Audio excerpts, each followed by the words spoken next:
ആ ഇക്ക എയർപോർട്ടിൽ നിന്ന് ഇറങ്ങിക്കണത് അപ്പത്ത് ഇവിടെ. യാത്ര കുഴപ്പമൊന്നും ഉണ്ടായില്ലല്ലോ? ഞാൻ പറഞ്ഞ നിങ്ങളും കൊണ്ടുവന്നോ? എന്ത്? അല്ല, നിങ്ങളോടൊരു ഫോൺ കൊണ്ടുവരാൻ പറഞ്ഞില്ലേനിയോ? ഫോണൊന്നല്ല, ഫോൺ നല്ല അടിപൊളി സാധനം നമുക്ക് കൊണ്ടുവന്നിട്ട്. ഫോണൊക്കെ പണ്ടത്തെ ഗൾഫുകാർ കൊണ്ടുവന്ന ടീഷ സാധനമല്ലേ. ഇപ്പൊ അനക്ക് ഉപകാരമുള്ളത് കിട്ടണം. നമുക്ക് അടുക്കളയിൽ പോകുമ്പോഴും അതേമാതിരി കറണ്ട് ഇല്ലെങ്കിലും അനക്ക് ഫാൻ ഇട്ട് കിടക്കാം. അതെങ്ങനെയാണെന്നറിയോ? ഇതൊക്കെ സ്ട്രോങ് ലൈറ്റിന്റെ 1 തരം ഫാന്. ഇതിൽ മൊബൈലും ചാർജ് ചെയ്യാം. അത് തന്നെ മോഡലി കണ്ടിട്ടില്ലല്ലോ. ഫോണൊക്കെ പിന്നെയും വാങ്ങും. ഇതൊന്നും ഇവിടെ കിട്ടൂല. അതൊക്കെയൊക്കെ ആപ്പിളിന്റെ അതേ മോഡലുള്ള ഫാൻ. ഇങ്ങനെയൊക്കെ പൊക്കി നടക്കുക, കൊണ്ട് നടക്കുക. ലൈറ്റ് ഉണ്ട്, ലൈറ്റ് ഉണ്ട്.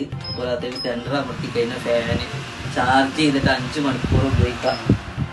പിന്നെ മൊബൈലും ചാർജ് ചെയ്യാം. ഇതിലും വലിയ സാധനം ഞങ്ങൾക്ക് കിട്ടാണ്ടോ? അതൊക്കെ ഇപ്പൊ കിട്ടുള്ളൂ. അതെ, ഞങ്ങൾക്ക് ഇതിനു മുന്നേ കിട്ടിയ മാതിരില്ലേ ഇപ്പൊ പറയുന്നത്. അത് നോക്കി എന്താ സംഭവം.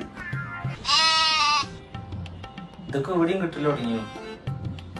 അപ്പൊ നിങ്ങൾക്ക് 2 ഫാന് പരിചയപ്പെടുത്തി തരാൻ വന്നു. അപ്പൊ അടിപൊളി പ്രൊഡക്റ്റ് ആണ്. പിന്നെ ഇത് ഇന്ത്യയിൽ മാത്രമല്ല, നമുക്ക് അങ്ങ് കുവൈത്തിലും ദുബായിലും സൗദിയിലും ഖത്തറിലും ഒക്കെ ഇത് കിട്ടുന്നതാണ് കേട്ടോ. അപ്പൊ എന്തായാലും പുതിയ പിള്ളേരൊക്കെ വരുമ്പോൾ ഓരോന്നും ഇങ്ങോട്ട് കൊണ്ടുവരാൻ വന്നോളി. സ്ട്രോങ് ലൈറ്റ് എന്നാണ് ഇതിന്റെ പേര് വരുന്നത്. ഇവരുടെ ഡീറ്റെയിൽസ് ഞാൻ താഴെ കൊടുക്കുന്നുണ്ട്. ഇപ്പൊ തന്നെ കോൺടാക്ട് ചെയ്ത് ഈ സാധനം സ്വന്തമായിക്കോളി. ഇതിലും നല്ലൊരു സാധനം ഇന്നത്തെ കാലത്ത്, ഈ ചൂട് കാലത്ത് ഇനി വേറെ കിട്ടാനേ.